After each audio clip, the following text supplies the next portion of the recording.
बच्चों की रात की कहानियां। कहानी नंबर 37, गुड़िया की बहू। बहुत पुरानी बात है। तंजौर के एक छोटे से गांव में शिवानी अपने सास के साथ रहती थी। शिवानी का पति शादी के तुरंत बाद ही रोजी रोटी की तलाश में विदेश चला गया था और अभी तक नहीं लौटा था। घर में शिवानी और उसकी सास के अलावा और कोई नहीं था। वे दोनों ही एक दूसरे का सहारा थी।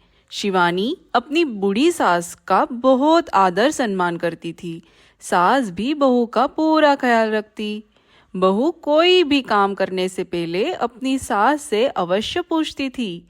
एक दिन शिवानी की बूढ़ी सास गंभीर रूप से बीमार हो गई। बहू ने उसकी बहुत सेवा की, लेकिन उसकी स्थिति में कोई सुधार नहीं हुआ। जब बहू को लगा कि अब उसकी सास नहीं बचेगी, तो वह उससे लिपट कर रो रो कर कहने लगी, माँ जी आपके अलावा मेरा और कौन है? यदि आप भी मुझे छोड़कर चली गई तो मेरा क्या होगा? मैं अकेली कैसे रहूंगी? बहू की हालत देखकर बीमार सास की ममता और भी बढ़ गई। सास ने बहू की पीठ को सहलाते हुए कहा, बेटी तुम घबराओ मत, हिम्मत से काम लो। तुम्हारा पति एक न एक दिन अवश्य लौट आएगा, तब तुम आराम से रहना। लेकिन बहू फिर भी रोती सुबकती रही। बहू को चुप न होते देखकर बुढ़िया बोली, बहू मैं तुझे एक चीज देती हूँ, तुम इसके सहारे समय व्यतीत करना। मेरे नहीं रहने के बाद इसी को मेरी जगह समझ लेना। यह कहकर बुढ़िया ने अपने सिरहाने के पास से एक लकड़ी की गुड़िया निकाली और शिवानी को दे दी।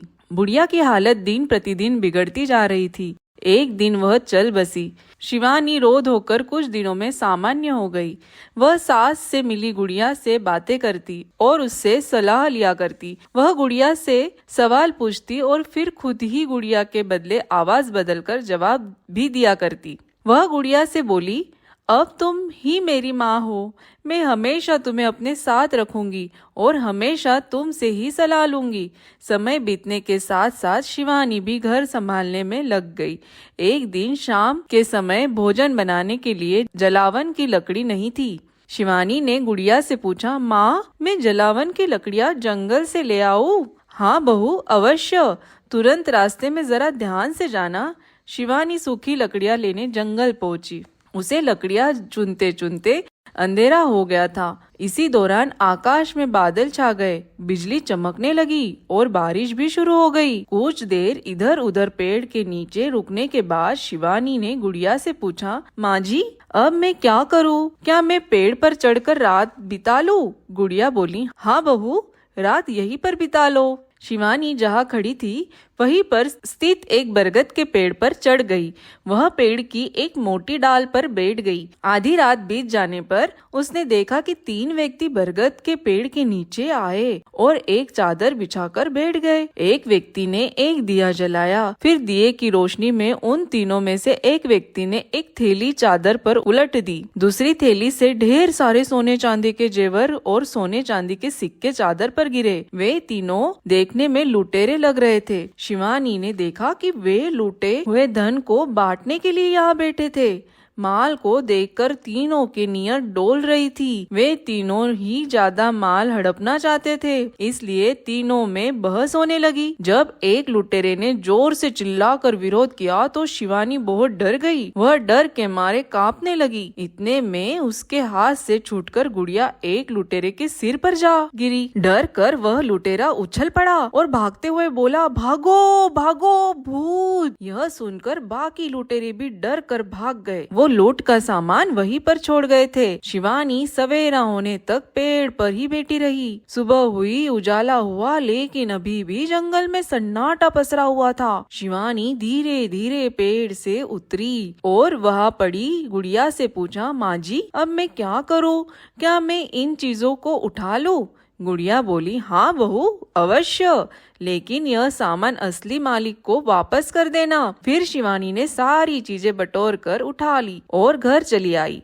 इतने में किसी ने घर के दरवाजे पर दस्तक दी। शिवानी पहले तो डर गई, लेकिन दोबारा दस्तक होने पर उसने साहस बटोरकर दरवाजा खोला। सामने खड़े व्यक्ति को देखकर वह ताकती रह गई। कोई अपरिचित सा व्यक्ति था।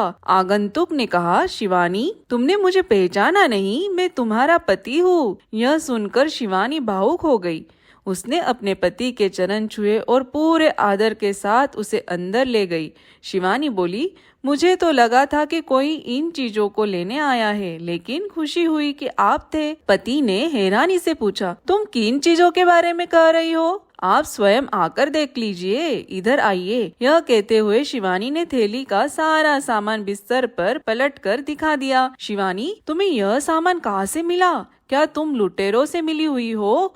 ऐसी पत्नी के साथ मैं कैसे रह सकता हूँ? यह कहकर शिवानी का पति कमरे से बाहर निकलने लगा। नहीं नहीं, रुक जाइए, ऐसा मत कहिए, पहले मेरी बात तो सुन लीजिए। फिर शिवानी ने जंगल में इन चीजों के मिलने की पूरी कहानी अपने पति को बताई। पूरी बात जानने के बाद उसके पति ने कहा, कल जब मैं विदेश से कमा कर लौट रहा था तो 3 डाकुओं ने मुझ पर हमला कर दिया। उन्होंने मुझसे गहने, जेवर और सोने चांदी के सिक्कों से भरी थैली छीन ली। मैंने बहुत शोर मचाया पर कोई मुझे बचाने के लिए आगे नहीं आया। मैं दुखी व हैरान परेशान जब घर पहुंचा तो सारा सामान तुम्हारे पास आया। ये सब मैं तुम्हारे लिए ही तो ला रहा था। अब यह सब कुछ तुम्हारा है। इस पर शिवानी बोली, नहीं नहीं, माँ जी ने मुझसे कहा था कि इन चीजों को उसके असली मालिक तक पहुँचा देना। माँ जी ने मुझसे कहा था कि इन चीजों को उसके असली मालिक तक पहुँचा देना। आप असली मालिक होने के कारण इन्हें अपने पास रखिए। पति ने पत्नी को समझाते हुए कहा, तुम्हारी बात ठीक है शिवानी, लेकिन अब यह दौलत हम दोनों की है। हम दोनों साथ साथ आनंद पूर्वक जीवन बिताएंगे। पति की बात सुनकर शिवानी को अपनी सास की वह बात याद हो आई। तुम्हारा पति भी शीघ्र ही लौट आएगा और फिर तुम दोनों आनंद पूर्वक रहना। शिवानी गुड़िया से बोली, माँ जी,